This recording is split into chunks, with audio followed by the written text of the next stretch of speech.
Assalamualaikum warahmatullahi wabarakatuh. Halo semua, perkenalkan saya Rahayu Iswanti. Saya dari Prodi Kimia, Fakultas Matematika dan Ilmu Pengetahuan Alam, Universitas Negeri Yogyakarta. Video ini dibuat guna melengkapi tugas mata kuliah Kimia Lingkungan dengan tema yang saya ambil, yaitu puntung rokok. Sebenarnya puntung rokok itu untung atau buntung? Berdasarkan Kementerian Lingkungan Hidup dan Hutan pada Februari 2019 yang dituturkan oleh Direktur Pengelolaan Sampah yaitu Nofrizal Tahar, STMSI, yang dimuat dalam kompas.com menyatakan bahwa Indonesia menghasilkan sedikitnya 64 juta ton timbunan sampah setiap tahunnya. Berdasarkan data tersebut, sekitar 60% sampah diangkut dan ditimbun ke TPA, 10% sampah didaur ulang, sedangkan 30% lainnya tidak dikelola dan mencemari lingkungan.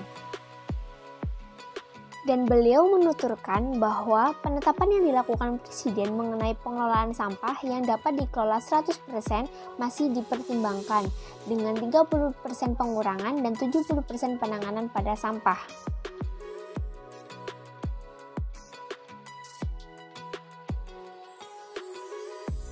Gencatan bebas sampah plastik mulai dikampanyekan. Orang berbondong-bondong berhenti menggunakan sedotan plastik. Namun, ada sampah yang paling mengotori planet bumi yang jarang diketahui oleh masyarakat, yaitu puntung rokok atau filter rokok. Setidaknya 2/3 dari total 5,6 triliun batang rokok atau 4,5 triliun puntung rokok yang dihisap setiap tahun dibuang sembarangan.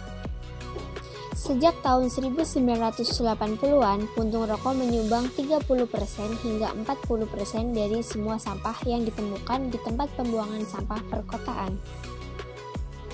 Hasil riset yang dilakukan peneliti Universitas Georgia, Gina Zambek, yang dirilis pada 2015 menunjukkan bahwa Indonesia menjadi negara kedua penyumbang sampah di laut setelah Cina. Setidaknya ada 187,2 juta ton sampah dari Indonesia ada di laut. Dari jumlah tersebut, sampah puntung rokok menjadi sampah terbanyak yang ditemukan. Hal ini diperkuat data dari The Ocean Conservancy yang setiap tahun mensponsori International Coastal Cleanup atau ICC, kegiatan bersih-bersih badan air di seluruh dunia. Dalam 25 tahun terakhir, relawan ICC mengumpulkan sekitar 53 juta puntung rokok, sedangkan pada 2019 ditemukan 33,760 batang rokok di perairan Indonesia pada kegiatan The Beach and Beyond 2019.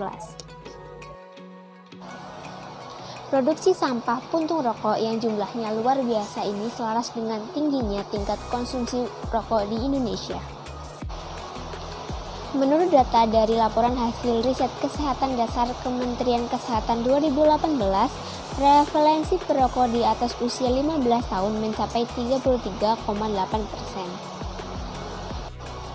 Dan penduduk usia 10-18 tahun meningkat dari 7,2% di tahun 2013 menjadi 9,1% di tahun 2018. Aseton merupakan salah satu senyawa yang terkandung dalam puntung rokok. Aseton merupakan senyawa karbonil yang memiliki gugus fungsi keton dan yang paling sederhana.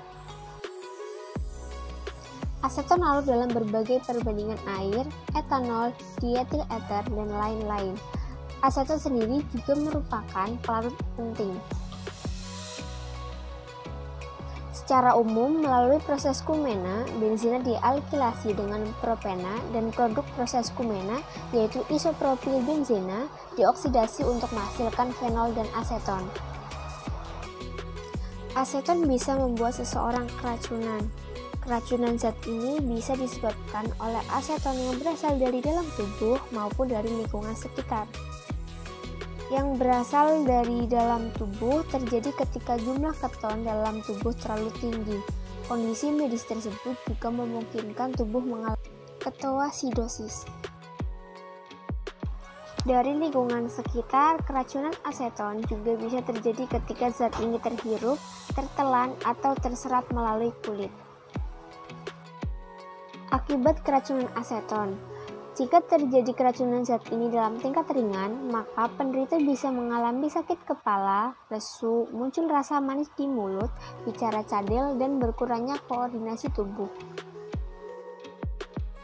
Gejala berat dari keracunan aseton bisa berupa tekanan darah rendah, pingsan, dan koma. Akibat lain yang bisa terjadi adalah iritasi pada mata, iritasi saluran pernafasan, gangguan pernafasan, kejang, bahkan kematian. Berdasarkan jurnal yang berjudul Isolasi Nikotil dari Puntung Rokok sebagai Insektisida, kandungan puntung rokok adalah nikotil, timah hitam, gas karbon monoksida, dan tar. Nikotin merupakan senyawa organik alkaloid yang umumnya terdiri dari karbon, hidrogen, nitrogen, dan terkadang juga oksigen. Nikotin adalah senyawa alkaloid yang terdiri pada daun tembakau di samping anabasin dan senyawa-senyawa alkaloid lainnya. Kesimpulan dari penelitian ini yaitu semakin tinggi konsentrasi nikotin, maka semakin cepat efek terhadap kematian serangga, baik kecoa maupun semut.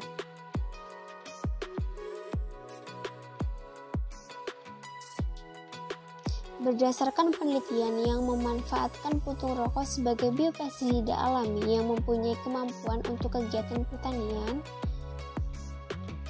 dengan cara ekstraksi yang menghasilkan senyawa alkaloid dan terpenoid sebagai bentuk senyawa yang terkandung dalam biopestisida, sehingga biopestisida yang dihasilkan mampu menghambat pertumbuhan hama. Untung atau tidaknya dari puntung rokok tersebut tergantung kepada diri kita sendiri, kita memanfaatkannya atau tidak. Sekian dari saya, mohon maaf bila ada kesalahan. Terima kasih atas perhatiannya. Wassalamualaikum warahmatullahi wabarakatuh.